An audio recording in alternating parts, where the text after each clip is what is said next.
Uta biondi nutaka mani yani kwa na kwa tabi sanu ini ha kai yuni vitna ha kui vitna chi cosatiño sanu BU haku Suprema Corte de Justicia de la Nación. Muy buenos días, estimadas hermanas y hermanos, bienvenidos a una sesión más de la Suprema Corte de Justicia de la Nación.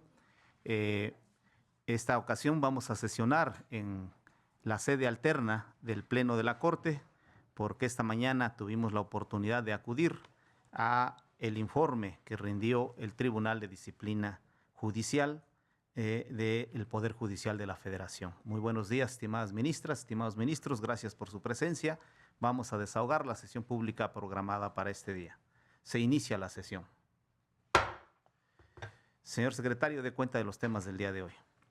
Sí, señor ministro presidente. Informo que se determinó retirar los asuntos identificados con los números 9 y 18 de la lista correspondientes al recurso de reclamación 509/2025 y al amparo directo en revisión 555/2024 respectivamente. Asimismo, someto a su consideración el proyecto de acta de la sesión pública número 9, ordinaria, celebrada el martes 20 de enero del año en curso. Gracias, secretario. Está a consideración de ustedes el proyecto de acta que da cuenta al secretario. Si no hay ninguna intervención, en vía económica les consulto. Quienes estén a favor de aprobar el proyecto de acta, sírvanse manifestarlo levantando la mano.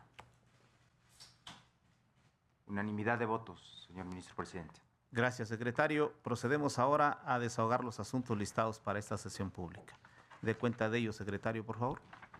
Sí, señor ministro presidente. Someto a su consideración la solicitud de ejercicio de la facultad de atracción 883/2025 respecto al juicio amparo directo 116/2025 del Tribunal Colegiado en Materia Penal del Noveno Circuito, cuyo tema es: ¿cuál es el estándar que, bajo la perspectiva de interculturalidad, deben observar las personas juzgadoras para resolver controversia del orden penal que involucren personas que se autoadscriben como parte de una comunidad indígena? Gracias, secretario. ¿Está a consideración de ustedes esta solicitud? Si no hay ninguna intervención, secretario, por favor, tome la votación. Sí, ministro presidente. Ministra Herrerías Guerra. A favor de atraer. Ministro Espinosa Betanzo. A favor de ejercer la facultad de atracción. Ministra Ríos González. En contra de atraer la facultad de atracción. Ministra Esquivel Moza. En contra. Ministra Batres Guadarrama. A favor de atraer. Ministra Ortiz Alf. A favor de ejercer. Ministro Figueroa Mejía. A favor de atraer. Ministro Guerrero García. A favor de ejercer. Ministro Aguilar Ortiz. A favor de atraer. Ministro presidente, le informo que existe mayoría de 7 votos a favor de ejercer la facultad de atracción. Gracias, secretario. En consecuencia, se ejerce la facultad de atracción en la solicitud 883/2025. Antes de continuar, secretario, le voy a dar la palabra a la ministra Sara Irene Herrerías Guerra. Gracias, ministro presidente. Quiero anticiparles que en los asuntos a resolver, es decir, la solicitud del ejercicio de la facultad de atracción 929/2025 y 947/2025, marcados con los números 2 y 3 de la lista oficial del día de hoy, respetuosamente declaro mi impedimento para formar parte de la discusión y resolución de los mismos, toda vez que a mi consideración se configura la causal de improcedencia establecida en la fracción cuarta del artículo 51 de la Ley de Amparo, en razón de que la investigación penal sobre los hechos a que se refiere el amparo directo 104/2021, radicado ante el primer tribunal colegiado en materia penal del segundo circuito, están relacionados con el homicidio del entonces candidato a la presidencia de la República, licenciado Luis Donaldo Colosio, cuya carpeta de investigación está radicada en la actual Fiscalía Especial para la Atención de Delitos Cometidos por Personas Indígenas y Afroamericanas y en investigación de delitos sociales y políticos del pasado, adscrita a la Fiscalía Especializada en Materia de Derechos Humanos, de que fui titular por casi 9 años, de la Fiscalía General de la República y cuya investigación estuvo a mi cargo durante mi gestión. Si bien la ley de la Fiscalía General de la República establece que las personas agentes del Ministerio Público de la Federación ejercerán sus funciones con independencia y autonomía, libres de cualquier tipo de coacción o interferencia en su actuar, también lo es que en el Estatuto Orgánico de la Fiscalía establece como obligación de los titulares de las unidades administrativas organizar, coordinar y dirigir las actividades de las personas servidoras públicas y de las unidades administrativas a su cargo. En razón de lo anterior y en cumplimiento de los principios de ética e imparcialidad judicial, declaro el mencionado impedimento y someto a su amable consideración de este honorable Pleno no intervenir en esta discusión sobre la atracción. Es todo, ministro presidente. Gracias, ministra. Está a consideración de ustedes el planteamiento que nos hace la ministra. Si no hay ninguna intervención en vía económica, o más bien tome la votación de manera personal, secretario, por favor. Sí, señor ministro presidente. Ministro Espinosa Betanzo. Considero que sí es legal el impedimento. Ministra Ríos A González. favor de la propuesta de la ministra Sara Irene. Ministra Esquivel Moza. Es legal el impedimento planteado por la ministra Sara Irene Herrerías. Ministra Batres Guadarrama. Es legal el impedimento. Ministra Ortiz Alf. Es legal el impedimento. Ministro Figueroa Mejía. Es legal el impedimento. Ministro Guerrero García. Es legal el impedimento. Ministro Aguilar Ortiz. A favor del impedimento planteado por la ministra. Ministro presidente, le informo que existe unanimidad de votos a favor de la propuesta hecha en relación con el impedimento planteada por la ministra. Gracias, secretario. Pues vamos a proceder a abordar las cefas que siguen ya con esta determinación. Continúe, secretario, por favor. Sí, señor ministro presidente. Enseguida doy cuenta conjunta con los dos siguientes asuntos identificados con los números 2 y 3 de la lista, dado que se encuentran relacionados. En ese sentido, se somete a su consideración las solicitudes de ejercicio de la facultad de atracción 929/2025 y 947/2025 respecto del juicio de amparo directo 104/2021 del primer tribunal colegiado en materia penal del segundo circuito, cuyo tema es: ¿cuál es el parámetro para analizar un procedimiento penal sobre magnicidio bajo el sistema penal tradicional a efecto de garantizar los derechos del quejoso y de la víctima conforme a lo establecido en una ejecutoria previa de la entonces primera sala de este tribunal? Gracias, secretario. Está a consideración de ustedes estas solicitudes. Si no hay ninguna intervención, en vía económica les consulto. Quienes estén a favor de ejercer la facultad de atracción, sírvanse manifestarlo levantando la mano.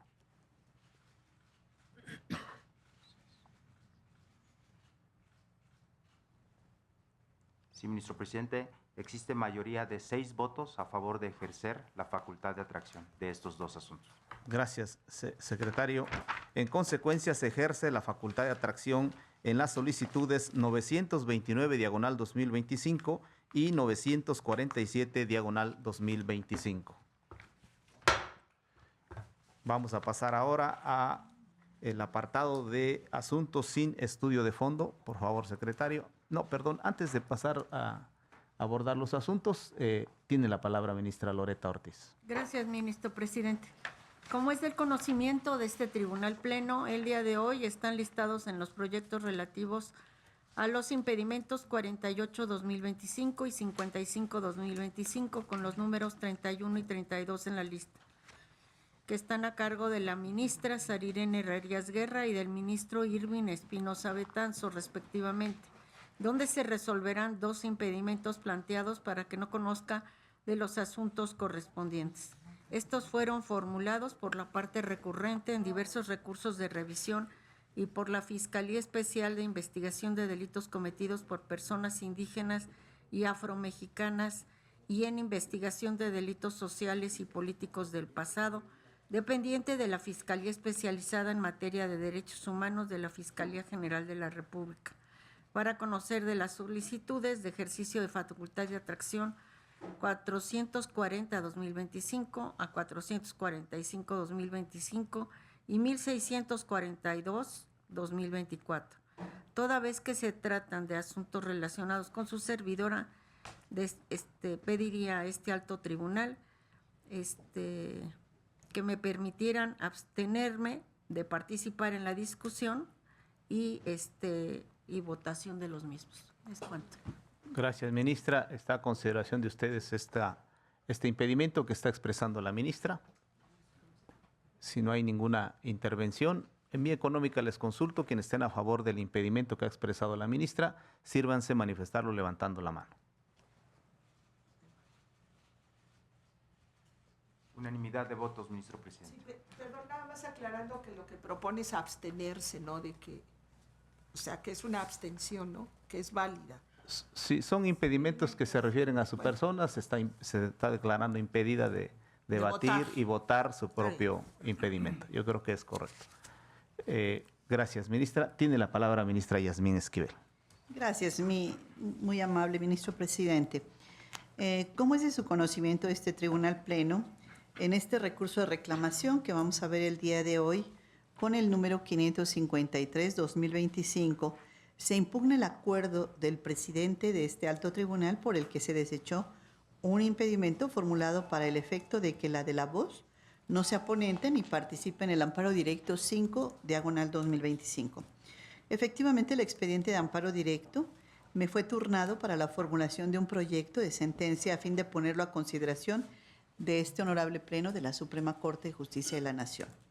En consecuencia, y sin que emita pronunciamiento alguno respecto al amparo directo 5/2025, en este momento quiero someter a consideración de este Tribunal Pleno que se califique si me encuentro o no impedida para participar en la discusión y votación de este recurso de reclamación 553/2025, listado con el número 6, pues aunque considero que mi imparcialidad no se encuentra comprometida en esta reclamación ni en algún otro caso y que estimo que no estoy incursa en alguna causal de impedimento, pongo a consideración de este honorable pleno para que se determine si se actualiza alguna causal o motivo de impedimento para participar en la discusión y aprobación de este recurso de reclamación.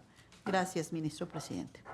Gracias, ministra. Está a consideración de ustedes este planteamiento. Entiendo, no es propiamente un impedimento lo que nos señala, sino nos hace notar que la presidencia desechó un impedimento, una recusación que se planteó sobre su persona, y ahora esta reclamación, la 553/2025, tiene como materia aquel acuerdo en el que se desechó la recusación. Está a consideración de ustedes.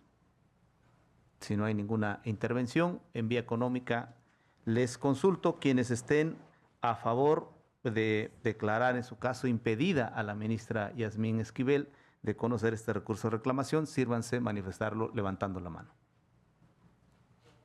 Quienes estén en contra, manifiéstenlo levantando la mano. Sí, señor ministro presidente, le informo que existe unanimidad de votos por no calificar de legal el impedimento planteado por la ministra. Gracias, secretario. Vamos a pedir a la ministra que ingrese a la sala. Si nos auxilian por ahí.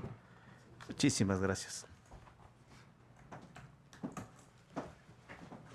Creo con eso estamos desahogando los ministra Sara Irene Herrerías tiene la palabra. Gracias, ministro presidente. Quiero anticiparles que en el asunto a resolver, es decir, en el impedimento 55-2025, marcado con el número 32 en la lista oficial del día de hoy, respetuosamente declaro en este momento mi impedimento para formar parte de la discusión y resolución del mismo, toda vez que a mi consideración se configura la causal de impedimento establecida en la fracción cuarta del artículo 51 de la Ley de Amparo, en razón de que la investigación penal sobre los hechos a que se refiere el impedimento estudio están relacionados con la desaparición forzada de Rosendo Radilla Pacheco, radicada en la actual Fiscalía Especial para la Atención de Delitos Cometidos por Personas Indígenas y Afroamericanas y en investigación de delitos sociales y políticos del pasado, adscrita a la Fiscalía Especializada en Materia de Derechos Humanos de la Fiscalía General de la República, de la que fui titular y durante mi gestión tuve a mi cargo dicha investigación. Si bien la ley de la Fiscalía General de la República establece que las personas agentes del Ministerio Público de la Federación ejercerán sus funciones con independencia y autonomía, libres de cualquier tipo de coacción o interferencia en su actuar, también lo es que el Estatuto Orgánico establece como obligación de los y las titulares de las unidades administrativas organizar, coordinar y dirigir las actividades de las personas servidoras públicas y de las unidades administrativas a su cargo. En razón de lo anterior y en cumplimiento de los principios de ética e imparcialidad judicial, declaro mi impedimento y someto a su consideración de este honorable Pleno el no intervenir en la discusión y resolución del mencionado asunto, en virtud de que, en mi opinión, estoy frente a una de las causas de impedimento establecidas en la ley. Es cuanto, ministro presidente. Gracias, ministra. Está a consideración de ustedes esta excusa que expresa la ministra. Si no hay ninguna consideración, si no hay ninguna intervención, en vía económica les consulto quienes estén a favor del impedimento que ha planteado la ministra Sara Irene Herrerías. Sírvanse manifestarlo levantando la mano. Sí, señor ministro presidente. Unanimidad de votos a favor de declarar de legal el impedimento. Mayoría, creo. Yo me abstuve porque estimo que en este caso no se actualiza porque lo que se está resolviendo es un tema distinto del fondo del asunto. Gracias, Por eso ministra. me manifiesto en contra. Mayoría de votos, ministro presidente. Gracias, secretario. Procedemos entonces con estas determinaciones tomadas que influyen en el segundo segmento de nuestra sesión pública. Procedemos a desahogar los asuntos listados en el segmento de asuntos sin estudio de fondo. Adelante, secretario, por favor. Sí, señor ministro presidente. Someto a su consideración de manera conjunta los siguientes asuntos del segmento 2 de la lista. Recurso de reclamación 498/2025 bajo la ponencia del ministro Espinosa Betanzo, el cual se propone declarar infundado, ya que este tribunal pleno no tiene facultades para modificar o revocar las resoluciones dictadas por los tribunales colegiados de circuito en un recurso de reclamación, por lo que se reconfirma el auto impugnado. Recurso de reclamación 479/2025 bajo la ponencia del ministro Espinosa Betanzo, el cual se propone declarar infundado y confirmar el acuerdo recurrido dictado por la presidencia de esta Suprema Corte en el expediente varios 2650/2023 y se requiere al Instituto Federal de Defensoría Pública para que actúe en los términos precisados en la parte final de la propia resolución y se ordena dar vista a la Fiscalía General de la República para que proceda en la investigación de los hechos expuestos. Recurso de reclamación 553/2025 bajo la ponencia del ministro Guerrero García, el cual se propone declarar infundado en tanto que el proveído cuestionado es legal y la persona promovente no queda en estado de indefensión, pues no precluye su derecho para plantear nuevamente la recusación, por lo que se confirma el acuerdo reclamado. Recurso de reclamación 11/2025 bajo la ponencia de la ministra Ríos González, el cual se propone declarar infundado, ya que los argumentos de la parte recurrente no son idóneos para revocar el acuerdo recurrido, por lo que se confirma el auto dictado por la presidencia de esta Suprema Corte en el amparo directo 9/2024.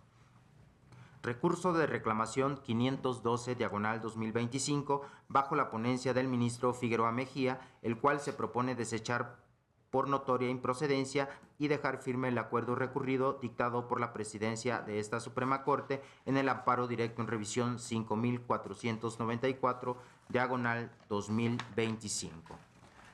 Recurso de reclamación 535/2025 bajo la ponencia del ministro Guerrero García, el cual se propone declarar infundado ante su notoria improcedencia, por lo que se confirma el acuerdo recurrido dictado por la presidencia de esta Suprema Corte en el expediente varios 2006/2025. Recursos de reclamación 633/2025 y 634/2025 bajo la ponencia del ministro Guerrero García, los cuales se propone declararlos infundados porque preliminarmente se encuentran satisfechos los requisitos formales de procedencia de los recursos de revisión, por lo que se confirman los acuerdos recurridos dictados por la presidencia de esta Suprema Corte en los amparos directos en revisión 6.495 y 6.496/2025 respectivamente. Amparo directo en revisión 6.205/2025 bajo la ponencia del ministro presidente Aguilar Ortiz, el cual se propone desechar por falta de interés excepcional sobre el tema de constitucionalidad planteado, por lo que queda firme la sentencia recurrida emitida por el Séptimo Tribunal Colegiado en Materia Civil del Primer Circuito en el juicio de amparo directo 653/2024. Amparo directo en revisión 3265/2023 bajo la ponencia de la ministra Ortiz Alf, el cual se propone desechar al no actualizarse una cuestión propiamente constitucional, por lo que queda firme la sentencia recurrida dictada por el Sexto Tribunal Colegiado en Materia Penal del Primer Circuito en el juicio de amparo directo 111/2022. Amparos directos en revisión 5000, 5001 y 5002/2025 bajo la ponencia del ministro Espinosa Betanzo, los cuales se propone desechar al no haberse planteado un genuino tema de constitucionalidad, por lo que quedan firmes las sentencias recurridas emitidas por el Tribunal Colegiado en Materia Penal del 12º Circuito en los juicios de amparo directo 1/2025, 7/2025 y 110/2024. Amparo directo en revisión 4814/2025 bajo la ponencia de la ministra Batres Guadarrama, el cual se propone desechar porque no subsiste una cuestión propiamente constitucional que lo haga procedente, por lo que queda firme la sentencia recurrida dictada por el Segundo Tribunal Colegiado en Materias Penal y Administrativa del 18º Circuito en el amparo directo 399/2023. Amparo directo en revisión 543/2025 bajo la ponencia del ministro Espinosa Betanzo, el cual se propone desechar porque no subsiste una cuestión propiamente constitucional, por lo que queda firme la sentencia recurrida emitida por el primer Tribunal Colegiado del 23º Circuito en el amparo directo 511/2023.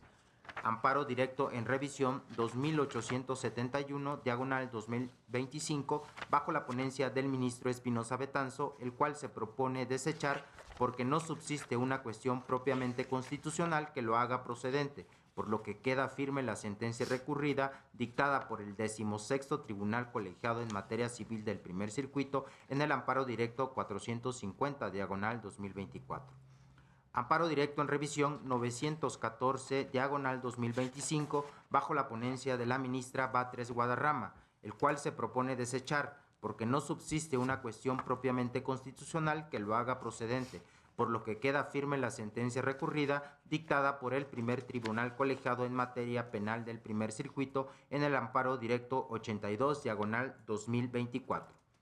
Amparo directo en revisión 3433/2025 bajo la ponencia del ministro presidente Aguilar Ortiz, el cual se propone desechar al no satisfacerse el requisito de interés excepcional, por lo que queda firme la sentencia recurrida dictada por el tercer Tribunal Colegiado en Materia Civil del Sexto Circuito en el amparo directo 608/2023.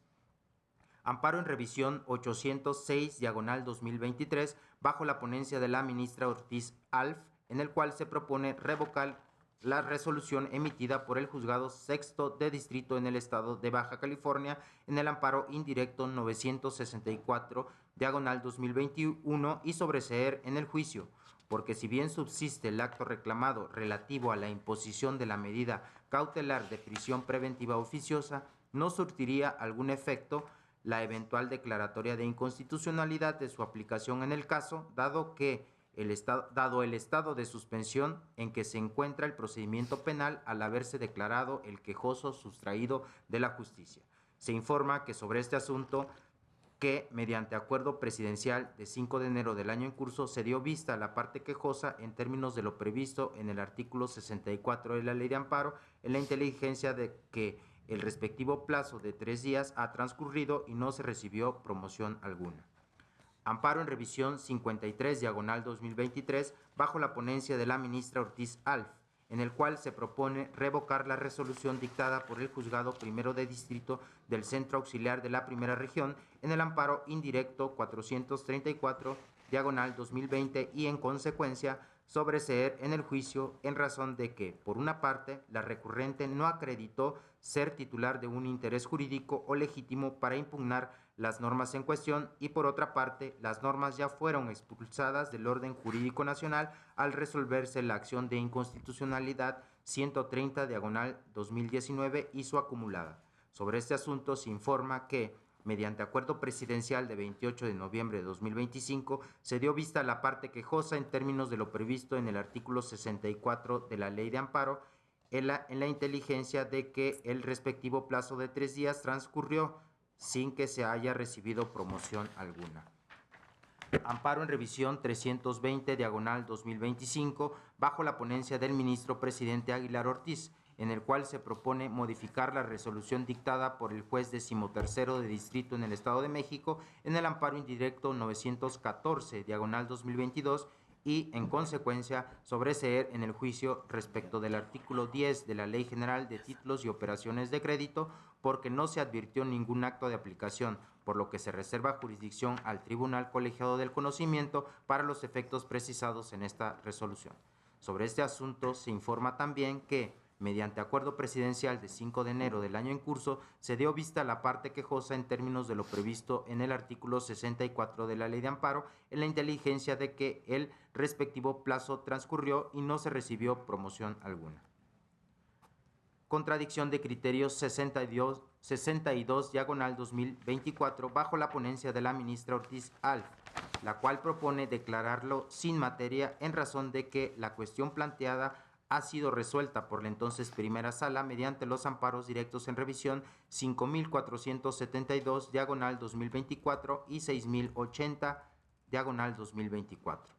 Contradicción de criterios 271/2024 bajo la ponencia del ministro Espinosa Betanzo, la cual se propone declarar improcedente en tanto que existe jurisprudencia de este tribunal en la que se ha establecido que el recurso previsto en el artículo 258 del Código Nacional de Procedimientos Penales corresponde únicamente a la víctima del delito, y en el caso, al pronunciarse sobre la procedencia del juicio de amparo en cuanto a si debía agotarse o no dicho recurso, un tribunal colegiado resolvió un juicio promovido por la víctima en una investigación, mientras que el otro resolvió un juicio instado por una persona que no es identificada como víctima.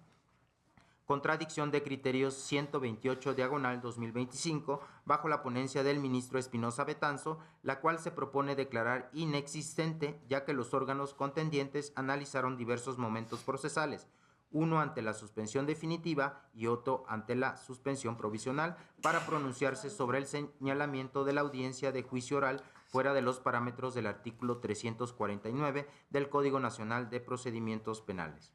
Contradicción de criterios 14/2025 bajo la ponencia de la ministra Herrerías Guerra, la cual se propone declarar inexistente, puesto que no hubo un ejercicio interpretativo sobre la obligación de fundar y motivar en un concurso real de delitos la imposición de diversas sanciones aplicables, sino un razonamiento casuístico de las particularidades de cada asunto. Impedimento 48/2025 bajo la ponencia de la ministra Herrerías Guerra, en el cual se propone desechar el planteado para que la ministra Ortiz Alf se abstenga de conocer y resolver las solicitudes de ejercicio de la facultad de atracción de la 440 a la 445/2025, ya que un pronunciamiento sobre ese ejercicio no implica ningún tema de fondo en los recursos de revisión relacionados. Impedimento 55/2025 bajo la ponencia del ministro Espinosa Betanzo, en el cual se propone no calificar de legal la causa de recusación atribuida a la ministra Ortiz Alf para conocer de la solicitud del ejercicio de la facultad de atracción 1642/2024, porque en la decisión de su atracción no está implicado el fondo del amparo en revisión 185/2024. Es cuanto, ministro presidente. Gracias, secretario. Está a consideración de ustedes el conjunto de asuntos que ha dado cuenta el secretario, y conforme al método que hemos adoptado para este segmento, les pido que a la hora de emitir su voto hagan las consideraciones y las precisiones que estimen pertinentes. Señor secretario, tome la votación, por favor. Sí, señor ministro presidente. Ministra Herrerías Guerra. Gracias, secretario. Estoy a favor de la mayoría de los proyectos que se acaban de mencionar, con excepción de el número 13, ADR 6205/2025, en el que estoy en contra del sentido del proyecto porque considero que sí existe excepcionalidad y haré mi voto particular. Respecto al número 22, el ADR 914-2025, estoy a favor y realizaré un voto concurrente por consideraciones adicionales. Y en el número 24 también realizaré un voto concurrente. Le digo el número, perdón. Una disculpa.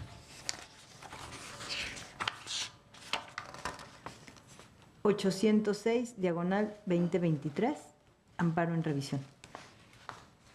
Haré solo voto concurrente. Es todo. Gracias, ministro. Ministro Espinosa Betanzo. Gracias. Anuncio que en términos generales votaré a favor de los asuntos de los que ha dado cuenta el secretario general. Sin embargo, haré algunas precisiones y unas consideraciones. Con relación al punto número 6, recurso de reclamación 553/2025, votaré a favor con un voto concurrente, separándome de algunos párrafos. Con relación al punto número 8, recurso de reclamación 512/2025, de igual manera votaré a favor con un voto concurrente. Con relación al punto número 13, que es el amparo directo en revisión 6205/2025, votaré a favor. Sin embargo, me apartaré de las referencias que se hacen en el proyecto con relación al amparo en revisión 129/2019, y así como de cualquier alusión a la legislación del Estado de Tabasco, pues dicho precedente se refiere a un régimen normativo específico de gestación subrogada, en el que el legislador sí estableció requisitos formales reforzados para la manifestación de la voluntad procreacional. Me apartaré de esas consideraciones haciendo un voto concurrente. En el caso del punto número 19, que es el amparo directo en revisión 4814/2025, voy a votar en contra haciendo un voto particular porque mi consideración sí era necesario entrar a analizar el tema del reconocimiento ilícito que pasó por alto el tribunal colegiado, y en ese sentido haré el voto particular.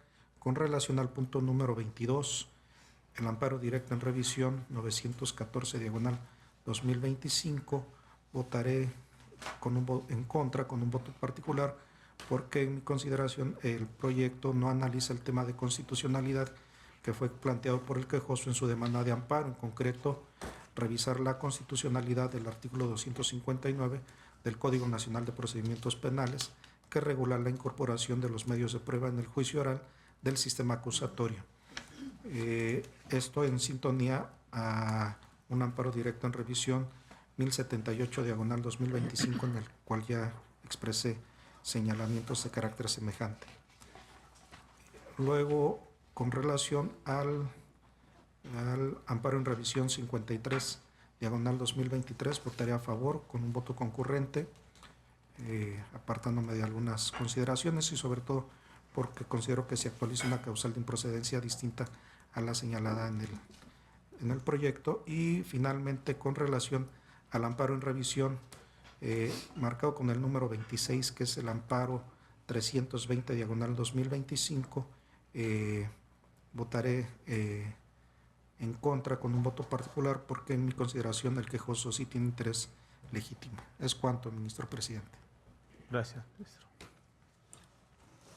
Ministra Ríos González. Sí. En el asunto marcado en la lista con el número 30, que se refiere a la contradicción de criterios 14/2025, voy a votar a favor, pero apartándome de algunas consideraciones y por tanto anuncio voto concurrente. En el asunto número 32, relativo al impedimento 55, el asunto marcado con el número 32 en la lista, relativo al impedimento 55/2025, me voy a manifestar en contra de los efectos porque A mi juicio se trata de un asunto que debió declararse improcedente y por tanto desecharse en los mismos términos que se resolvió el impedimento 48-2025, y en ese sentido haré un voto particular. Y en los demás casos estoy de acuerdo, estoy a favor. Gracias.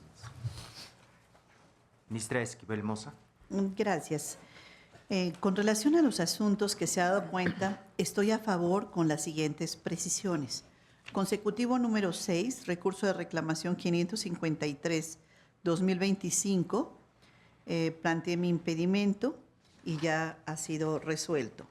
Con relación al número 13 de la lista, el amparo directo en revisión 6205-2025, estoy a favor, pero me separo de las consideraciones contenidas en las páginas 6 a 13, en las que se sostiene que el caso no reviste interés excepcional, pues considero que, como lo precisó el Tribunal Colegiado de Circuito y se señala en las páginas 14 a 16 del proyecto, el problema jurídico radicó netamente en una cuestión de valoración probatoria, lo cual se contrae a aspectos de mera legalidad y no de constitucionalidad.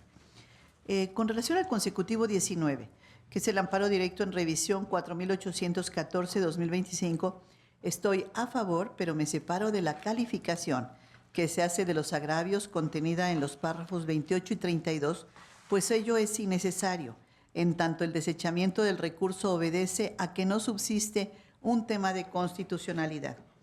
Y en el caso del número 26, el amparo en revisión 320-2025, al igual como lo hizo el ministro Irving Espinosa, estoy en contra.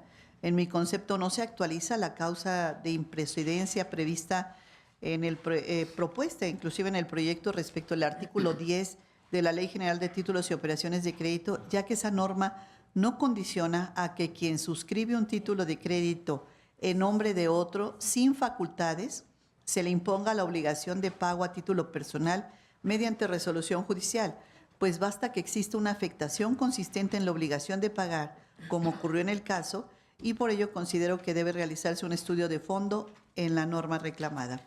Y por último, el consecutivo 32, el impedimento 55-2025, al igual que la ministra Estela Ríos, estoy en contra. Considero que el presente impedimento debe desecharse tal y como se propone en el diverso impedimento 48-2025, listado para esta misma sesión en términos de la jurisprudencia de la primera sala, extinta primera sala 24/2025, ya que la solicitud de ejercicio de facultad de atracción respectiva es una cuestión accesoria y por ende actualiza el supuesto señalado en el referido criterio de la primera sala. Gracias, ministro presidente. Gracias, secretario. Gracias. Ministra Batres Guadarrama. Gracias. Yo voy a estar a favor de casi todos los asuntos. Únicamente en el caso del amparo directo en revisión 6205-2025, estaré votando en contra. Se trata de un tema que tiene relación con el reconocimiento de paternidad de una menor procreada por técnicas de reproducción asistida.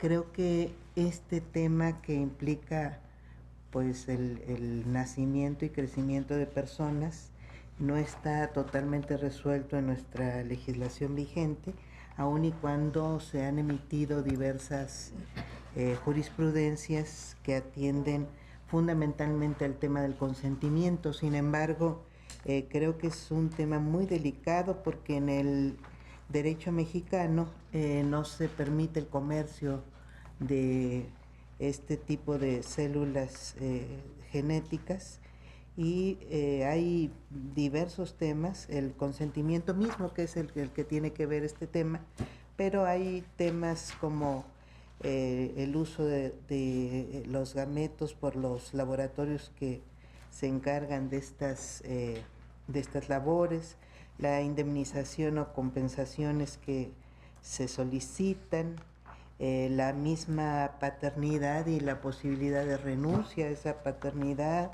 el derecho a conocer el origen por parte de los menores, que tienen que ver con con estos asuntos. Aquí en particular pues aborda el consentimiento. Me hubiera gustado que lo pudiéramos discutir y voy en contra del proyecto. Y voy con voto concurrente en el caso del asunto listado en el punto 24, que se refiere a un amparo en revisión 806-2023. Estaré votando a favor, pero por distintas consideraciones. Gracias. Ministra Ortiz Alf.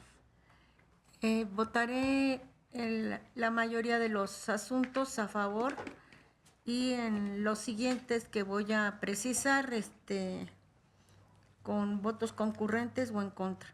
El asunto número 13, el amparo directo en revisión, el 6205-2025 con voto concurrente.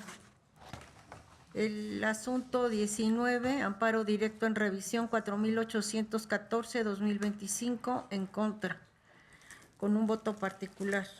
En el amparo directo 6914-2025, asunto número 22 de la lista, a favor, pero con un concurrente. Y eso serían las precisiones. ¿Es cuánto? Ministro Figueroa Mejía. Votaré a favor de la mayoría de los asuntos de los que ha dado cuenta el Secretario General de Acuerdos. Sin embargo, voy a realizar las siguientes precisiones.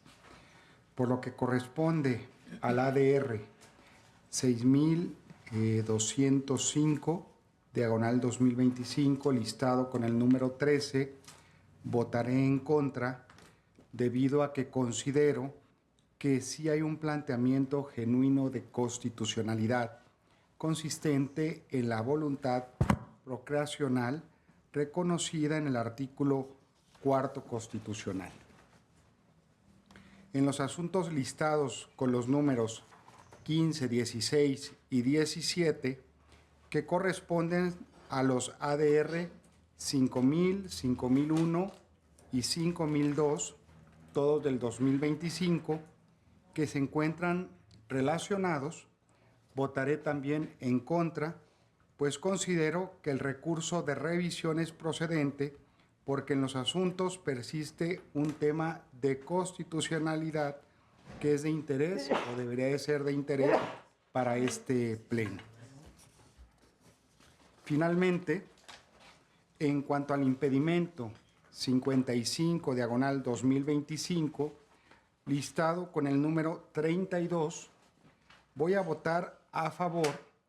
Sin embargo, me aparto de los párrafos 26, 28 y 29, porque en ellos se da respuesta a los argumentos de la parte recusante, lo que a mi juicio es innecesario, ya que el impedimento resulta improcedente.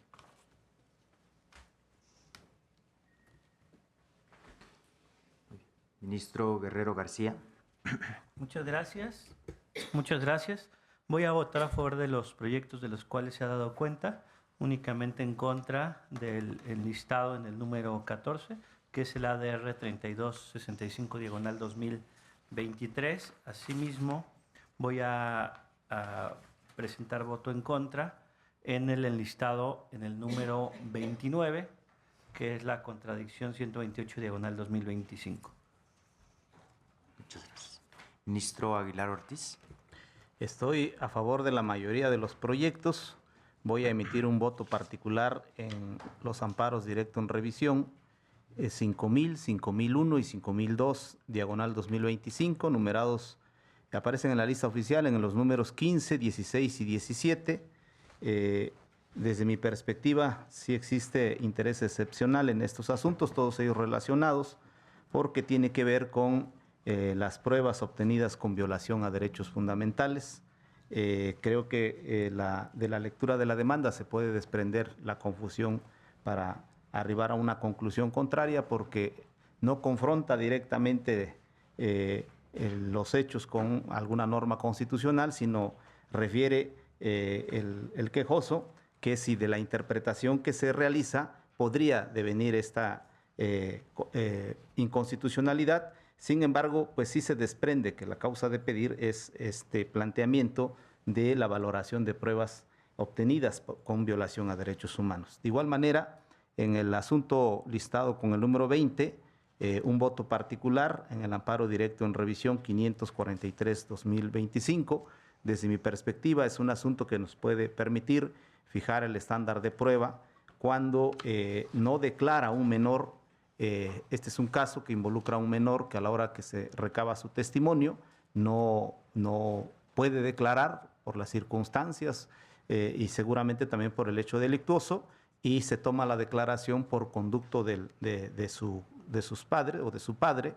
Y entonces creo que permitiría a la Corte establecer un criterio sobre cómo proceder frente a casos en los cuales infantes, en su carácter de posibles víctimas de delitos sexuales, deben ser tutelados sus intereses frente a la eventualidad de que no quieran o decidan no declarar en las audiencias de juicio oral. También voy a emitir un voto particular, voy a estar en contra del asunto listado con el número 29, la contradicción de criterios 128/2025, porque desde mi perspectiva sí existe contradicción en este asunto. Asimismo, voy a emitir un voto concurrente en los asuntos listados con el número 22, 20 y 28 en el ADR 914/2025 y la contradicción de criterios 271/2024. Y finalmente, en el asunto listado con el número 32, me voy a separar de los párrafos 30 y 31.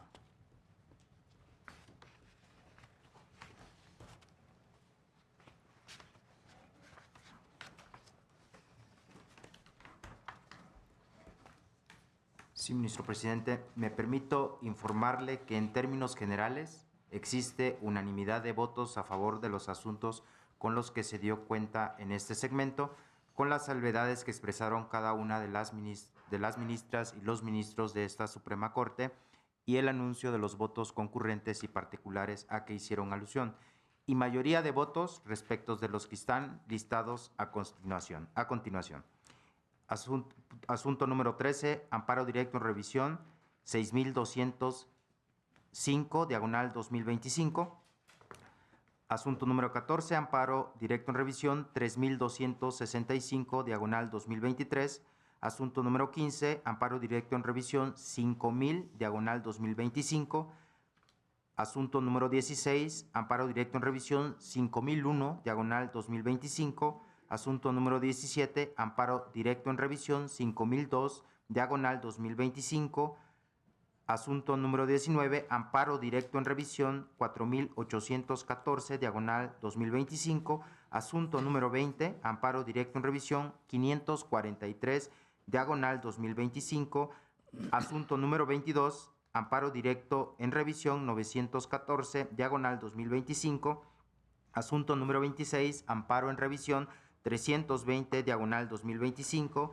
Asunto número 29, contradicción de criterios 128/2025. Y asunto número 32, impedimento 55/2025. ¿Cuánto, señor presidente? Gracias, secretario. En consecuencia, se tienen por resueltos los recursos de reclamación, amparos directos en revisión, contradicción de criterios e impedimentos que formaron parte de la cuenta conjunta en esta sesión pública. Continuamos, señor secretario. Sí, señor ministro presidente. Someto a su consideración el proyecto relativo al amparo directo 21/2024, promovido en contra de la sentencia dictada el 10 de mayo de 2023 por la Cuarta Sala Civil del Tribunal Superior de Justicia de la Ciudad de México en el toca de apelación 553/2021/2, bajo la ponencia del ministro Guerrero García y conforme a los puntos resolutivos que proponen. Primero, la justicia de la Unión ampara y protege a la quejosa en contra de la sentencia dictada el 10 de mayo de 2023 por la Cuarta Sala Civil del Tribunal Superior de Justicia de la Ciudad de México en el expediente de apelación 553/2021/2, para los efectos precisados en esta sentencia, y segundo, se niega el amparo a la parte quejosa adherente. Gracias, secretario. Para abordar este asunto, voy a pedirle al ministro Arístides Rodrigo Guerrero García que nos haga el favor de presentar su proyecto. Le agradezco mucho, presidente, ministras y ministros. El amparo directo 21/2024, en el cual una persona fue investigada por la extinta Procuraduría General de Justicia del Distrito Federal por el delito de homicidio calificado, y por lo cual fue aprehendido y condenado a prisión. Posteriormente, con motivo de la concesión de un amparo directo, la persona fue absuelta y puesta en libertad. Esta persona, como su esposa e hijas, demandaron en un juicio ordinario civil la indemnización por el abuso del derecho ejercido por la Procuraduría al recabar pruebas que sirvieron de base para el ejercicio de la acción penal en su contra. La Procuraduría fue condenada al pago de la indemnización porque la justicia ordinaria civil consideró que incurrió en un abuso de derecho durante el ejercicio de sus funciones públicas, lo que fue confirmado en la apelación. La ahora Fiscalía de la Ciudad de México promovió amparo directo contra la sentencia anterior y la parte actora presentó amparo adhesivo. Esta Suprema Corte determinó ejercer su facultad de atracción sobre el asunto, pues con su resolución podría determinar si el ejercicio de una facultad por parte de una autoridad puede constituir un abuso de derecho o si se trata de un hecho ilícito en el que solo pueden incurrir los particulares. Es decir, en qué vía debe reclamarse una indemnización por actos del Ministerio Público. Dentro del estudio de fondo, el proyecto propone que la indemnización por actos del Ministerio Público debe reclamarse en la vía administrativa bajo el enfoque de responsabilidad patrimonial del Estado y a la luz del estándar de la actividad administrativa irregular. En el estudio de fondo, en primer lugar, el proyecto desarrolla la evolución normativa del modelo de responsabilidad civil subsidiaria e indirecta por las actuaciones de los servidores públicos a uno de responsabilidad objetiva y directa del Estado. De ahí concluye que con la entrada en vigor de la Ley de Responsabilidad Patrimonial Local, la Ciudad de México estableció que los daños causados por los empleados del Estado en el ejercicio de sus funciones solamente pueden reclamarse por la vía administrativa. En segundo lugar, el proyecto desarrolla la interpretación dada por esta Suprema Corte a la responsabilidad por actuaciones del Ministerio Público. De los precedentes aplicables al caso, el proyecto concluye que la vía civil no es idónea para demandar la responsabilidad de la entonces Procuraduría del Distrito Federal. Esta conclusión no impide que la parte actora pueda plantear su reclamo en la vía administrativa, tampoco que sea válido para efecto de la prescripción de su acción en esa vía, tomar en cuenta el tiempo que duró la tramitación del juicio civil, ya que depende del tipo de daño que se reclame.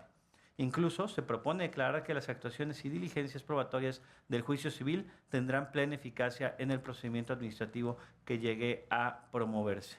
Es el proyecto, ministras, ministros, presidente. Gracias, ministro. Está a consideración de ustedes el proyecto. Tiene la palabra la ministra María Estela Ríos. Estoy en contra del proyecto porque el tema precluyó la etapa procesal en la que pudo hacerse valer la incompetencia por razón de materia. Cuando la Procuraduría, hoy Fiscalía, contestó la demanda en el juicio civil, no puso la excepción de incompetencia por materia, en la que pudo haber expuesto que la demanda debía tramitarse en la vía administrativa. Esto es del artículo 13 al 33 de la Ley de Responsabilidad Patrimonial de la Ciudad de México y no en la civil, artículos 1910 y 1913 del Código Civil de la Ciudad de México. Es decir, la Procuraduría, hoy Fiscalía, aceptó tácitamente la vía propuesta.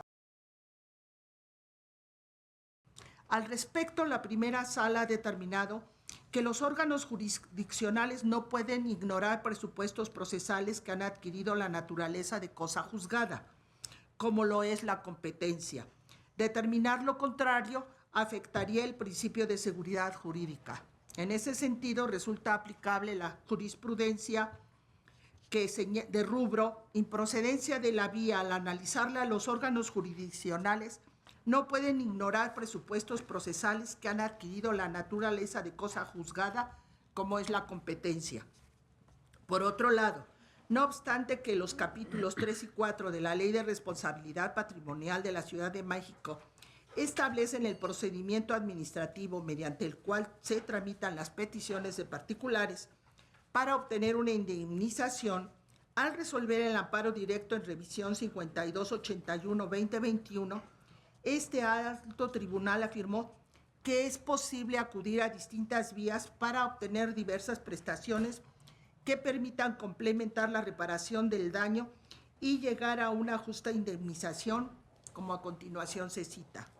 Un mismo hecho puede producir daños de diversa naturaleza, de forma que el origen del hecho en determinada materia no implica que las prestaciones que se reclamen se sujeten a la misma.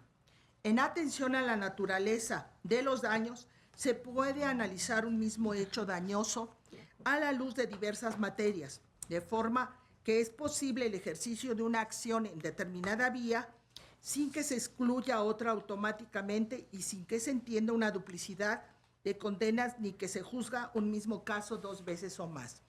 Además, en su momento el juez civil condenó a la Fiscalía al pago de 1.442.796 pesos 80 centavos por concepto de lucro cesante, la cantidad de 1 millón de pesos por concepto de gasto de servicios profesionales erogados, el pago de 754.900 pesos en favor de su esposa y 2 hijas por reparación del daño moral y la cantidad que resultara en ejecución de sentencia por concepto de tratamiento psicológico.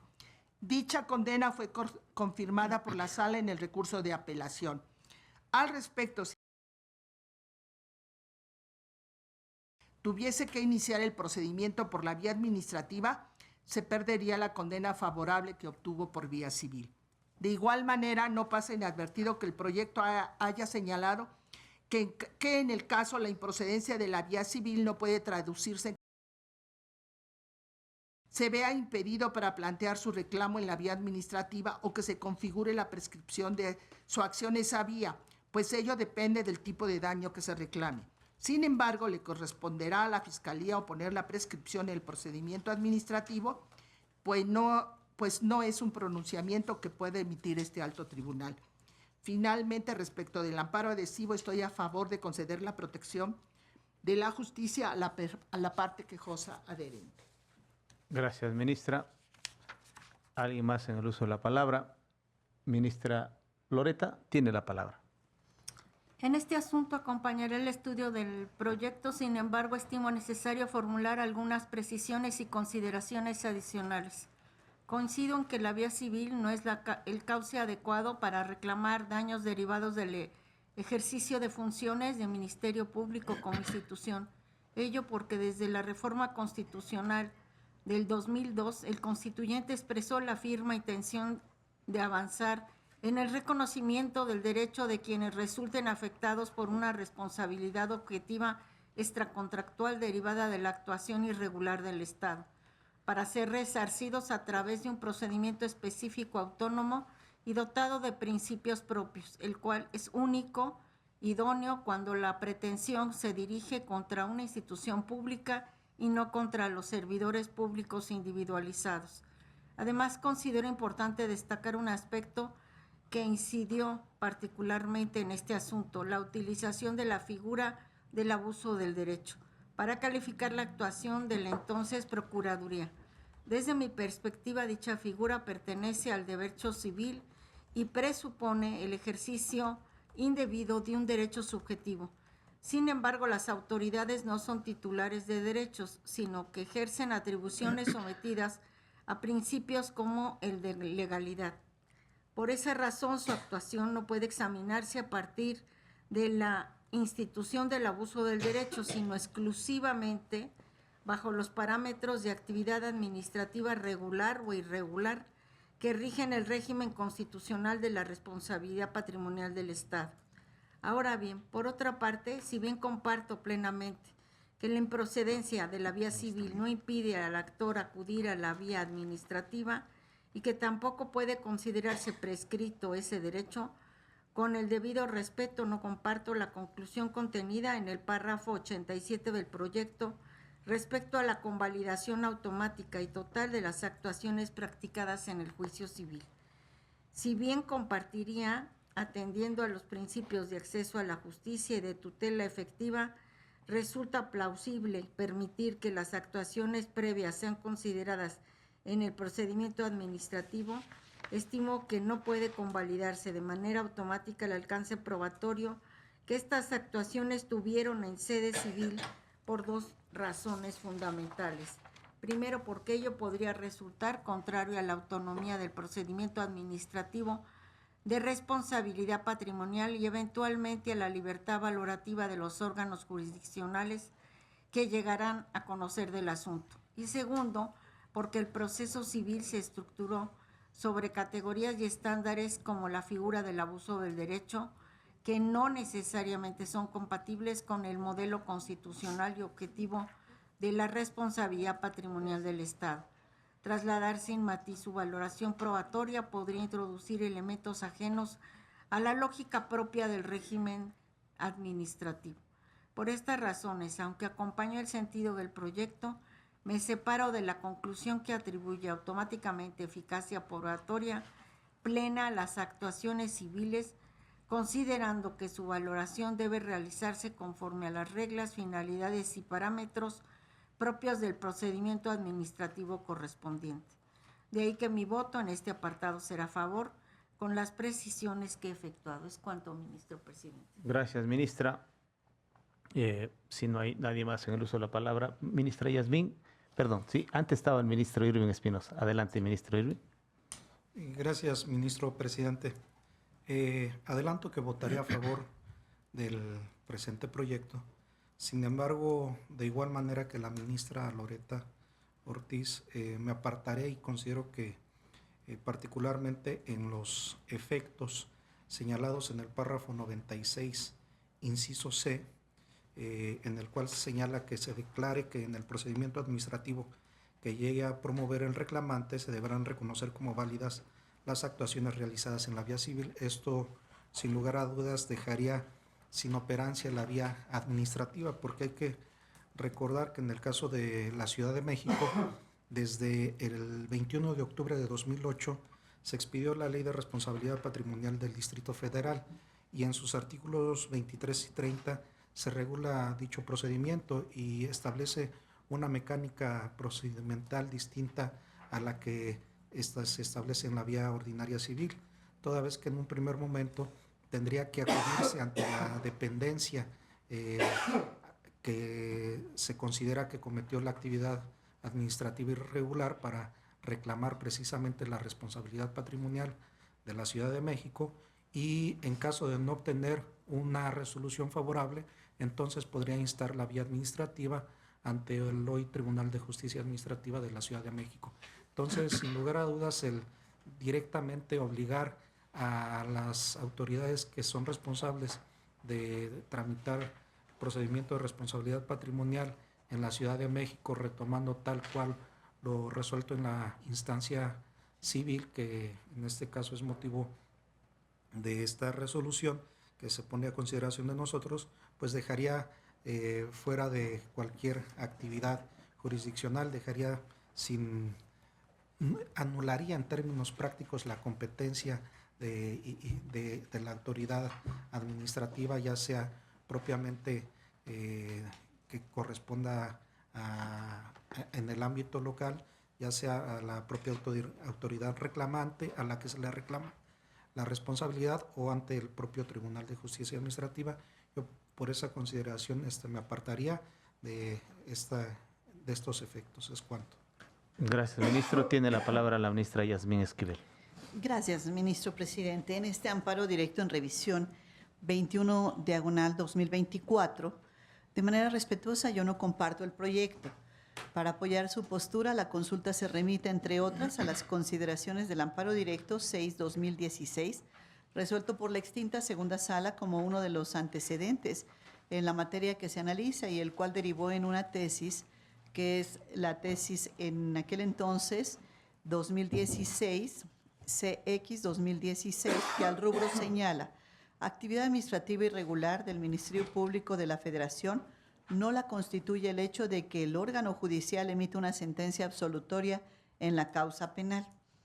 En ese criterio se señala que la función del Ministerio Público consiste en realizar las diligencias necesarias para la acreditación del cuerpo del delito y la probable responsabilidad del indiciado a efecto de estar en aptitud de ejercer la acción penal, y se precisa que la realización de estas diligencias debe considerarse dentro de las facultades constitucionales y legales que norman su actuar, por lo que con independencia de las determinaciones que lleguen a emitir los jueces federales respecto de la inocencia o culpabilidad de los procesados, no podría atribuírsele el carácter de actividad administrativa irregular o anormal, pues basta con que haya cumplido con la carga investigadora necesaria para considerar satisfecha la exigencia del cuerpo del delito y la probable responsabilidad penal, con independencia del sentido del fallo que llegue a dictarse.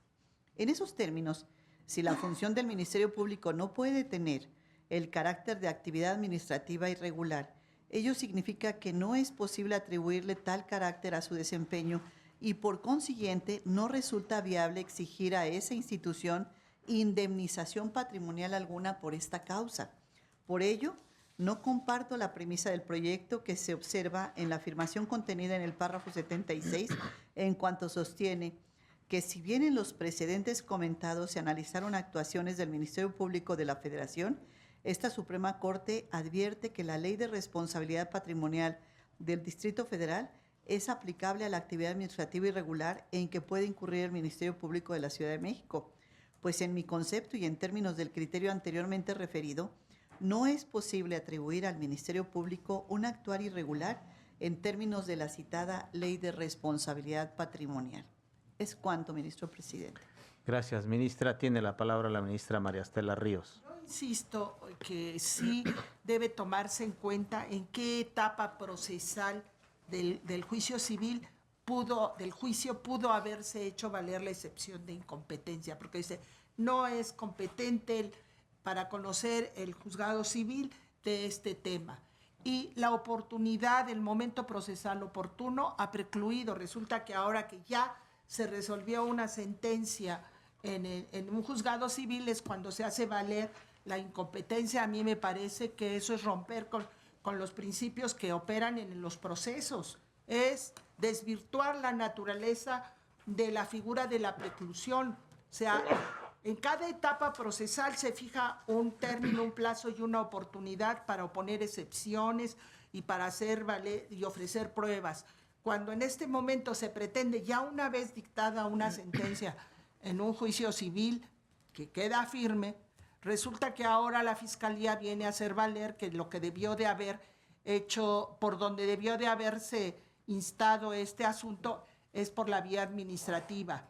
Pudiera ser cierto que la vía administrativa sea la correcta, pero resulta que la Fiscalía y en su momento la Procuraduría no la hicieron valer como excepción de incompetencia. Entonces me parece que eso vulnera todo el proceso y me parece que es indebido que se resuelva de esa manera, con independencia de que pudiera estar en discusión si es o no materia civil, si es o no materia administrativa y debió explorarse una u otra vía. Eso ya está resuelto, ya precluyó la etapa procesal para hacer valer esa excepción, que es una excepción de incompetencia, para que el juzgado civil en su caso se hubiera declarado incompetente o alguna otra autoridad en su momento lo hubiera resuelto antes de que se concluyera el juicio. Entonces, por esa razón, estoy en contra del proyecto. Gracias, ministra. En lo personal, estoy a favor del proyecto. Creo que la solución que alcanza el proyecto puede dar ya una orientación y poner un orden en el asunto. Estamos frente a un tema que surgió en 1999 y la persona fue liberada hasta el 2017. Entonces, la actuación irregular en todo caso fue hacia esos años, 1999. No estaba precisada la competencia, ya con reformas constitucionales y legales, como ya ha explicado el ministro Irving, se diseña un mecanismo para atender la problemática y creo que ahora se pone cierto orden en el criterio que sustenta el proyecto. Hay que decir que no están cuestionando la actuación de la persona, no se está cuestionando al Ministerio Público como persona para que pudiera surgir una cuestión de orden civil, se está cuestionando a la institución del Ministerio Público, la actividad irregular de una institución del Estado.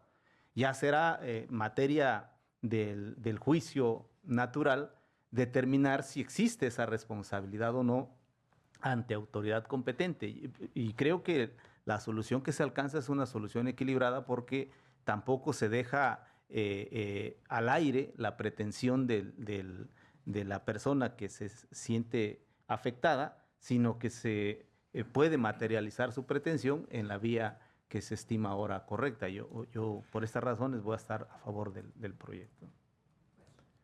¿Alguna otra intervención? Ministro Irving Espinosa. Sí, yo, sobre todo para quienes han manifestado estar a favor del proyecto, sí quisiera resaltar los efectos que se proponen en el propio proyecto, particularmente que se convalide en la vía administrativa toda vez todo lo que se hizo en la vía ordinaria civil. Eso, sin lugar a dudas, creo que trastoca toda la jurisdicción que podría tener tanto las autoridades administrativas como la competencia administrativa de las autoridades administrativas y la jurisdicción que en su caso pudiera tener el Tribunal de Justicia Administrativa. Muy bien. Ministra Lenia Batres tiene la palabra. Yo voy a favor del proyecto y me sumo a esta observación que hicieron los ministros Loretta y el ministro Irving.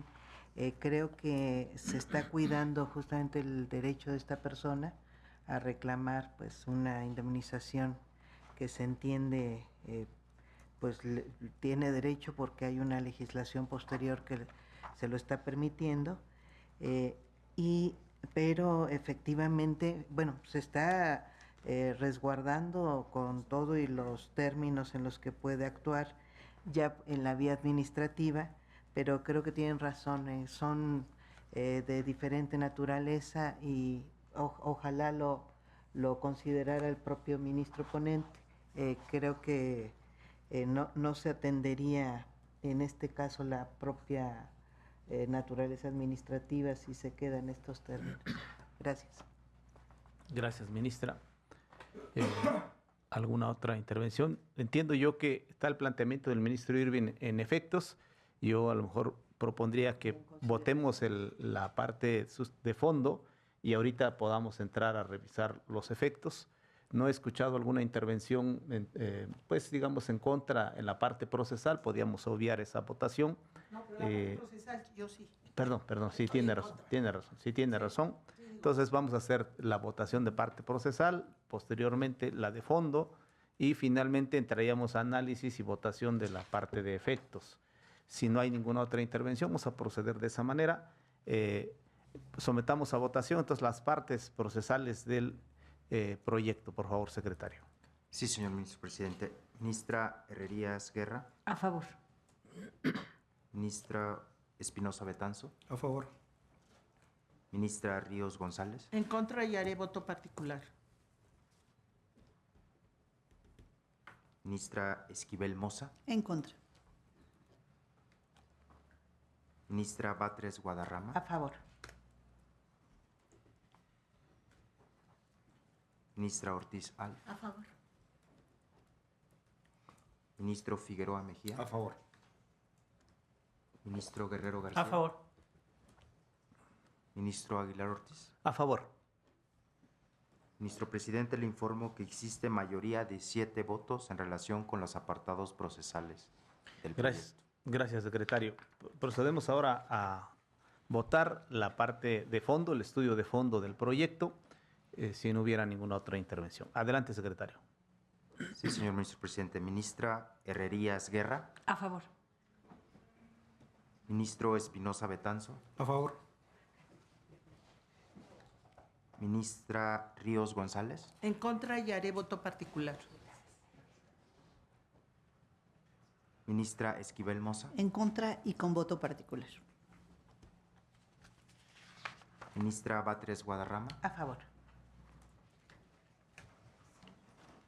Ministra Ortiz Alf. A favor. Ministro Figueroa Mejía. A favor. Ministro Guerrero García. A favor.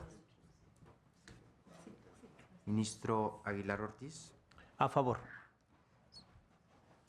Señor Ministro Presidente, le informo que existe mayoría de 7 votos a favor de la propuesta en su parte del estudio de fondo, con anuncio de voto particular de la ministra Ríos González. Gracias, secretario. Sí, Y de la ministra Esquivel Moza. muy bien, 2 votos particulares con esa precisión. Pasamos ahora al apartado de efectos.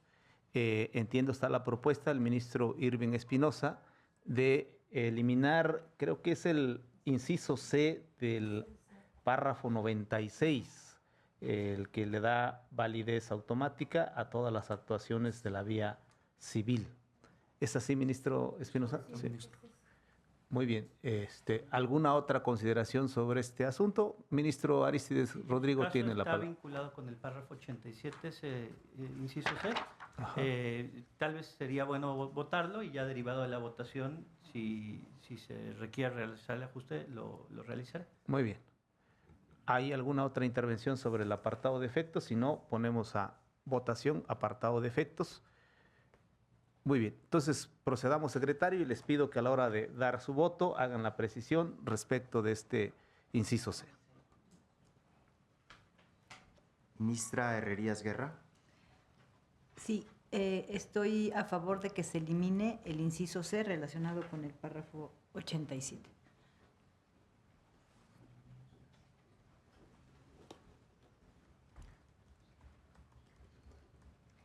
Ministro Espinosa Betanzo. En los mismos términos que la ministra Herrerías. Ministra Ríos González. En los mismos términos en que ya me he manifestado.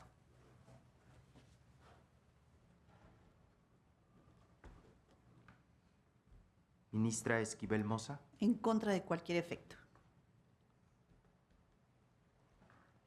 Ministra Batres Guadarrama. En los términos de los ministros Herrerías e Irving Espinosa. Ministra Ortiz Alf. Quiero precisar que tal como les puse en el apartado de fondo, me separo de ordenar una convalidación automática a las actuaciones practicadas en el juicio civil. Si bien es razonable que tales elementos puedan ser considerados en la vía administrativa, ello no implica que deban trasladarse con el mismo alcance probatorio que tuvieron en el proceso civil, ya que ello atendería al análisis que haga la autoridad competente con base en los parámetros y la lógica específica del procedimiento de responsabilidad patrimonial del Estado. En ese sentido, me aparto del efecto previsto en el artículo 96, inciso C. Mi voto sería a favor, apartándome de esta disposición. Ministro Figueroa Mejía. A favor de los efectos en sus términos. Ministro Guerrero García. Yo también mantendría el proyecto, pero derivado de la votación que se está desprendiendo, realizaría el ajuste correspondiente también. Ministro Aguilar Ortiz. Sí, en contra del inciso C, a favor de todos los demás efectos. Ministro Presidente, le informo que existen 2 votos en contra de la totalidad del proyecto, 4 votos porque se elimine esos efectos y 3 votos por conservar el proyecto en sus términos. Muy bien. Pues entonces le agradeceríamos al ministro ponente, para no hacer votos concurrentes, que se ajuste a esta mayoría en cuanto al inciso C, entiendo, y párrafo 87 del apartado de efectos y del estudio de fondo. Muy bien. Pues en estos términos se tiene por resuelto el amparo directo 21/2024 en los términos de esta sesión pública. Continuamos, secretario. Sí, señor ministro presidente. Someto a su consideración el proyecto relativo al amparo directo en revisión 3395/2025, promovido en contra de la sentencia dictada el 24 de abril de 2025 por el Cuarto Tribunal Colegiado del 15º Circuito en el juicio de amparo directo 243/2024, bajo la ponencia del ministro Guerrero García y conforme a los puntos resolutivos que proponen. Primero, en la materia de la revisión se revoca la sentencia recurrida y segundo, devuélvanse los autos al Cuarto Tribunal Colegiado del 15º Circuito para que dicte una resolución en los autos del juicio de amparo directo 243/2024, en la que siga los lineamientos trazados en esta ejecutoria y resuelva lo procedente. Gracias, secretario. Nuevamente le solicito al ministro Arístides Rodrigo Guerrero García que nos haga el favor de presentar el proyecto relacionado con este amparo. Sí, le agradezco mucho, presidente. El amparo directo en revisión deriva de un caso en el estado de Baja California, donde una mujer fue acusada de encubrir el homicidio de un hombre. El Ministerio Público intentó ejercer la acción penal en su contra en 2 ocasiones, sin éxito, por lo que un tribunal determinó la caducidad de la acción penal prevista en el artículo 282 del Código de Procedimientos Penales de dicha entidad federativa y sobreseyó la causa penal. La hermana de la víctima promovió amparo directo porque el artículo referido, a su decir, vulnera los derechos humanos a la justicia, a la verdad y a la reparación integral. Sin embargo, un tribunal colegiado lo declaró constitucional y negó dicho amparo. Inconforme, la quejosa interpuso este recurso de revisión. El proyecto propone que la caducidad de la acción penal es una medida innecesaria y desproporcional que impone obstáculos para que las víctimas del delito obtengan justicia, verdad y una justa reparación del daño. Para llegar a esta conclusión, la propuesta reconoce que la caducidad de la acción penal es un límite a la potestad punitiva estatal, es decir, un impedimento para que los procesos penales se alarguen de forma injustificada e interminable, lo que tiene la intención de salvaguardar la seguridad jurídica, incluso para la persona acusada de la comisión de algún delito. Sin embargo, esa clase de figuras tampoco puede afectar los derechos de las víctimas. En esa línea, la Corte Interamericana de Derechos Humanos ha llamado a asegurar: 1. La participación de las víctimas en los procesos penales. 2. La investigación seria, imparcial, diligente y exhaustiva de posibles delitos. 3. La eliminación de toda norma o medida que pueda dificultar injustificadamente el acceso a la justicia. Derivado de lo anterior, la propuesta presenta un examen de proporcionalidad para determinar la inconstitucionalidad de dicho artículo que prevé la caducidad de la acción penal. En el apartado de decisión y en atención a que la caducidad de la acción penal que prevé el artículo 282 del Código de Procedimientos Penales para el Estado de Baja California es una medida innecesaria y desproporcional, se propone revocar la sentencia recurrida y devolver los autos al Tribunal Colegiado de Origen para que, conforme a la doctrina desarrollada, resuelva lo que corresponda. Es la propuesta, presidente. Gracias, ministro. Está a consideración de ustedes el proyecto. Tiene la palabra la ministra Sara Irene Herrerías Guerra. Gracias, ministro presidente. Estoy a favor del proyecto, solo me aparto de los párrafos 49, 127, 142 y 144, inciso 4, específicamente en lo que se refiere a la afirmación que se formula en cuanto a que la caducidad vulnera, restringe o afecta el derecho de la víctima a la reparación integral del daño, por los motivos que a continuación expongo. El diseño normativo de la Ley General de Víctimas garantiza la reparación integral del daño a las víctimas del delito con independencia de que se sancione a la persona responsable del delito. Tal garantía se establece en la ley y se refuerza a través de diversos mecanismos y principios. La garantía de la calidad de víctima en el artículo 4, el derecho a la reparación integral como objeto de la ley, artículo 2, el mecanismo de reparación subsidiaria, artículos 64, 66, 67 y 68, y naturaleza de las medidas de reparación, artículo 26, los cuales podríamos resumir en lo siguiente. En el artículo 4, párrafo 4, define que la calidad de víctima y, por lo tanto, el acceso a sus derechos, incluida la reparación integral, es independiente de que se identifique, aprenda o condene al responsable del daño. En el artículo 67, inciso A, autoriza el pago de la compensación subsidiaria cuando el Ministerio Público determine que al responsable se haya sustraído de la justicia, haya muerto o desaparecido o se haga valer un criterio de oportunidad, y en todos los casos en los que no se llegue a una resolución que condene al responsable a la reparación del daño. Por los motivos expuestos, estoy a favor del proyecto, pero me aparto de lo contenido en los párrafos mencionados por la frase que también ya expuse. Muchas gracias, ministro. Gracias, ministra. ¿Alguna otra intervención? Si no hay ninguna. Sí, ministra María Estela Ríos. Yo estoy a favor, salvo en el tema de la metodología que se utiliza. Nada más. Gracias, ministra. Se aparta la metodología. Ministro Giovanni Figueroa tiene la palabra. Gracias, ministro presidente. De manera muy respetuosa, no comparto la propuesta que nos presenta el ministro Arístides de revocar la sentencia recurrida y devolver los autos al tribunal colegiado por las siguientes razones. El proyecto propone que el artículo 282 del Código de Procedimientos Penales para el Estado de Baja California, que establece la caducidad de la acción penal, es inconstitucional, al resultar una medida innecesaria y desproporcional, toda vez que hay una que se puede considerar como menos lesiva, como lo es la prescripción.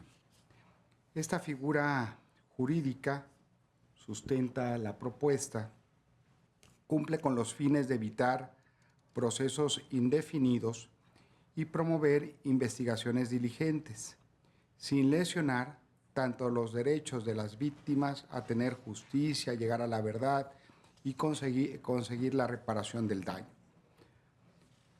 No coincido con esta conclusión, ministro Arístides, porque el artículo 282 del Código ya señalado, vigente al momento de los hechos, establece que se actualiza la caducidad de la acción penal en los siguientes supuestos. 1. Cuando transcurridos 6 meses a partir del auto de libertad por falta de elementos para procesar o de no sujeción a proceso, el Ministerio Público no ha consignado nuevamente apoyándose en los elementos adicionales de prueba. 2. Cuando ejercitada por segunda vez la acción penal, los datos presentados son igualmente insuficientes para establecer un auto de formal procesamiento. Este supuesto fue el aplicado en perjuicio de la recurrente. Y 3, cuando se emita libertad o se dicte libertad por desvanecimiento de datos. En mi opinión, la caducidad y la prescripción son dos figuras distintas y válidas para el sistema penal mixto, que es en el que se consignó la averiguación previa en el caso que nos ocupa. En el caso concreto, la prescripción punitiva, de acuerdo con el artículo 114 del Código Penal para el Estado de Baja California, vigente, repito, al momento de los hechos, ocurre en un plazo igual al término medio aritmético de la pena privativa de la libertad señalada para el delito de que se trate. Esto es, contempla todo ese tiempo para que el Ministerio Público en la averiguación previa se allegue de los elementos probatorios para ejercer la acción penal. Lo anterior, desde mi punto de vista, permite un equilibrio entre las partes en el proceso, esto es, del inculpado y su defensa, del Estado a través del Ministerio Público y de la propia víctima, pues otorga seguridad jurídica en la situación de la persona a la que se le imputa un hecho, para que no continúe eternamente en la incertidumbre sobre su situación legal, y también da la posibilidad para que el Ministerio Público, que hay que recordar representa al Estado y los intereses de la víctima, analice qué elementos probatorios son los que debe recabar, o bien si debe reencauzar hacia otra línea de su investigación. En ese sentido, no percibo que dicho artículo lastime el derecho de la víctima al acceso a la justicia o su derecho incluso a la verdad, pues estos se respetan desde el momento en que el Ministerio Público abre la averiguación previa investiga, genera elementos de prueba que le permiten ejercer la acción penal. Además, un juez analiza esos elementos y decide, aun cuando no sea conforme a sus intereses. Por lo señalado, y con total respeto al derecho a la seguridad jurídica de las partes procesales en el proceso penal o en el procedimiento penal mixto, considero que el artículo 282 del Código de Procedimientos Penales para el Estado de Baja California combatido es constitucional. Es cuanto, ministro presidente. Gracias, ministro. ¿Alguna otra intervención? Ministro Irving Espinosa Betanzos tiene la palabra. Gracias, ministro presidente. Adelanto que voy a votar a favor del proyecto. Sin embargo, sí considero que es importante realizar algunas consideraciones y precisiones, toda vez que esta Suprema Corte ha reconocido que la extinción de la pretensión punitiva es una materia reservada exclusivamente al legislador y que debe armonizarse con los principios de seguridad jurídica y acceso a la justicia. En ese sentido, la limitación al poder punitivo no puede operar de manera que anule o distorsione los derechos de las víctimas, ni puede diseñarse de forma que produzca incertidumbre o afecte de modo desproporcionado su expectativa de justicia. La interpretación de las normas que extinguen la acción penal debe evitar trasladar los efectos que pueden ser por negligencia o por fallas ministeriales a las víctimas. Por ello debe de privilegiarse una lectura que preserve el equilibrio constitucional entre los derechos de la persona imputada y los de la víctima. Considero que ya esta Corte, cuando resolvimos el amparo en revisión 228/2025, a cargo de la ponencia del ministro Giovanni Figueroa, se utilizó una metodología que resultaba eficaz y que daba respuesta a este tema. Si bien es cierto, en ese momento no se discutía un tema de caducidad, sino de prescripción, considero que esa metodología podría dar respuesta a esta inquietud, porque en los términos en los que podría leerse el actual artículo impugnado, pues parecería que precisamente por las fallas que pudiera tener el Ministerio Público, se podría hacer nugatorio el derecho de las víctimas a que tengan justicia. Yo, bajo esa consideración, votaría a favor, pero sí con estas precisiones. Es cuanto, ministro presidente. Gracias, ministro. ¿Alguna otra intervención? Entiendo que también tendríamos que modular la parte de efectos con este planteamiento que hace el ministro Irving. O sea, en el fondo está de acuerdo, pero los efectos que se le dan serían los que habría que también precisar, porque en el caso concreto no es propiamente el paso del tiempo lo que genera la caducidad, sino se decretó 2 veces auto de libertad, que es otro supuesto de caducidad que prevé la norma. O sea, cuando se dicta el auto de libertad y se vuelve a presentar el caso, se vuelve a ejercer la acción y se dicta un segundo auto de libertad, también da lugar a la caducidad por esa circunstancia. Entonces creo que me parece adecuada la solución que adopta el proyecto, porque permite para mí mejor equilibrio entre el derecho a la justicia, el acceso a la verdad y la justicia de la víctima, como también la certidumbre de la persona implicada.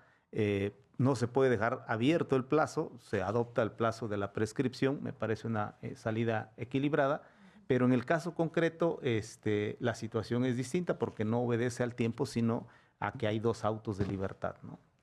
Eso sería. Entonces, si les parece, hacemos 2 votaciones. Aquí sí no escuché algún planteamiento contra las partes procesales. Votamos el estudio de fondo y posteriormente recibiría algunas intervenciones sobre la precisión para los efectos. Procedamos, secretario. Pongamos a votación el estudio de fondo. Sí, señor ministro presidente. Ministra Herrerías Guerra. A favor del proyecto, y solo me apartaría de los párrafos que mencioné en mi intervención. Ministro Espinosa Betanzo. A favor del proyecto. Ministra Ríos González. A favor del proyecto con la consideración que hice anteriormente.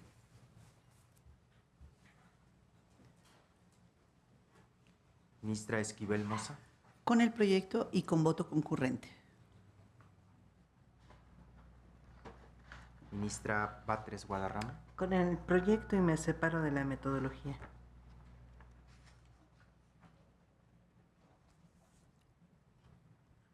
Ministra Ortiz Alf. A favor.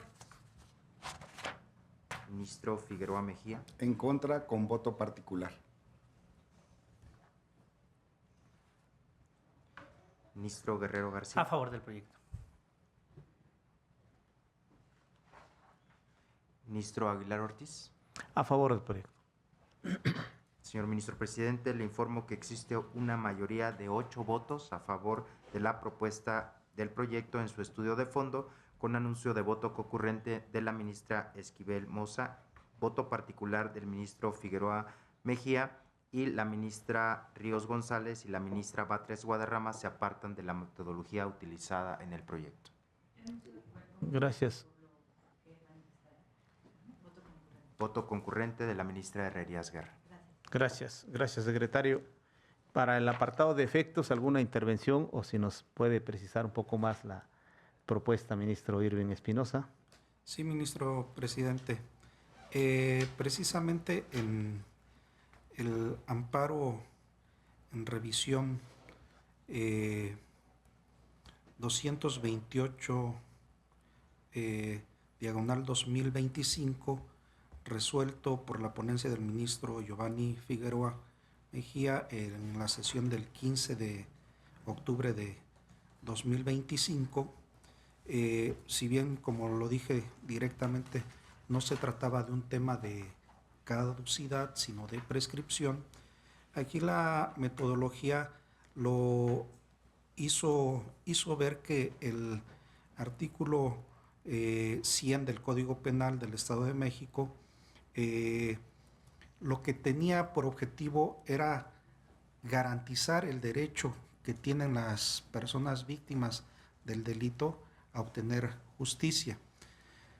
En un primer momento, por ejemplo, considero que una de las fallas que tiene el propio artículo 282 es cuando se señala precisamente lo que usted precisaba, ministro presidente, que una vez ejercitada por segunda vez la acción penal, los datos presentados son igualmente insuficientes para dictar un auto de formal procesamiento. Tal vez en esa porción normativa es precisamente donde se anula directamente la posibilidad de que las personas víctimas obtengan justicia. Hay que decirlo, en ocasiones el Ministerio Público, una vez que solicitan por una primera ocasión un auto de formal procesamiento, se les niega, se les rechaza y pretenden realizar investigaciones y obtener datos de prueba que permitan que la persona sea vinculada al proceso, pero en ocasiones no realizan ninguna actividad y presentan exactamente lo mismo, ¿no? Y pues obviamente el resultado pues no creo que vaya a ser diferente, ¿no?, a la negativa. Entonces, en esta porción yo sí quisiera señalar que podríamos o suprimirla directamente o si se pudiera hacer una interpretación en el sentido de que la caducidad de la acción por parte del Ministerio Público dice: cuando ejercitada por segunda vez los datos presentados son igualmente insuficientes para dictar un auto de formal procesamiento. Eso yo creo que ahí lo modularía para eliminar esa porción, porque directamente pues lo deja a la posibilidad de que el Ministerio Público no haga nada o que no realice los actos de investigación correspondiente, o que desafortunadamente puede ser incluso a la negligencia del propio Ministerio Público. Gracias. Ministro, tiene la palabra ministra María Estela Ríos. Mire, la caducidad procede en la instancia, la prescripción en la acción para que se tome en cuenta esa situación. O sea, caduca la instancia, pero no prescribe la acción.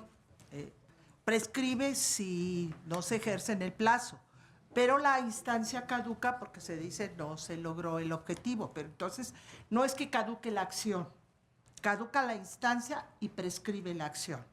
Esos son los términos en los que debe analizarse el tema. Gracias. Ministro Irving Espinosa. Sí, la problemática es que el artículo 282 precisa que lo que caduca es la acción. Entonces, por eso en ese sentido era el comentario. Muy bien.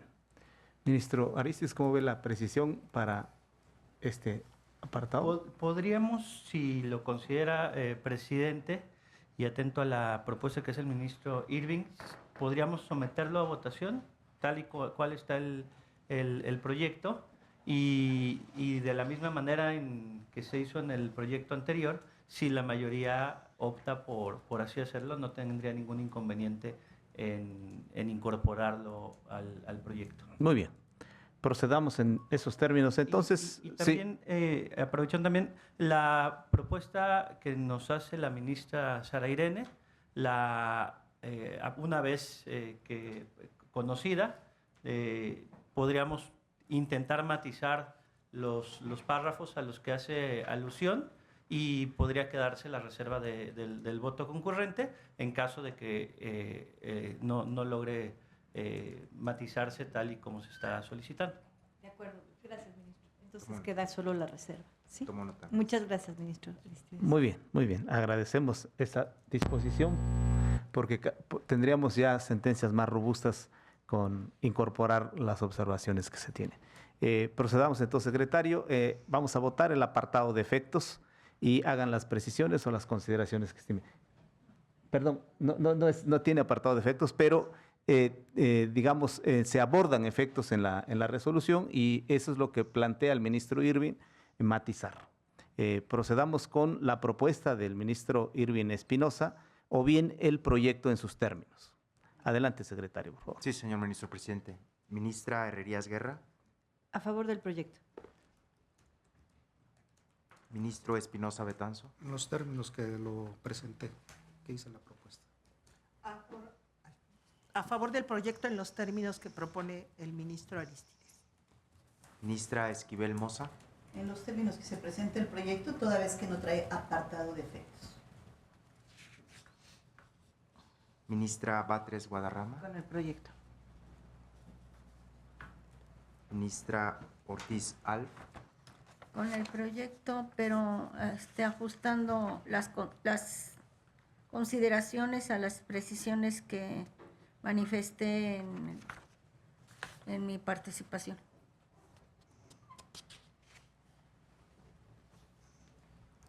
Ministro Guerrero García. A favor del proyecto. No sé si... Sí, una disculpa. Creo que sí, pero... Sí, dije. Sí, ministro Figueroa Mejía. Aquí sigo.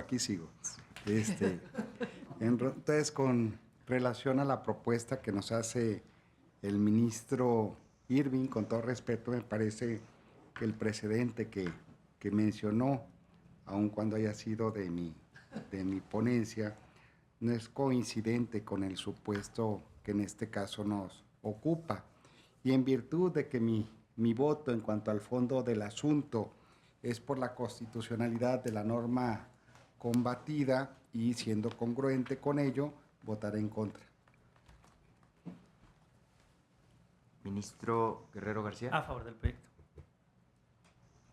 Ministro Aguilar Ortiz. Con la propuesta del ministro Irving. Ministro presidente, le informo que existe un voto en contra de todo el proyecto y 5 votos a favor de la propuesta tal y como está presentada. Gracias, secretario. Entonces, los alcances de esta resolución va a ser en los términos del proyecto. Y con esta precisión se tiene por resuelto el amparo directo en revisión 3395/2025. Por la hora vamos a dejar aquí la sesión pública. Quedan varios asuntos en lista. Lo veremos en la próxima sesión. Muchas gracias. En consecuencia, se levanta la sesión. Muy buenas tardes a todas y todos.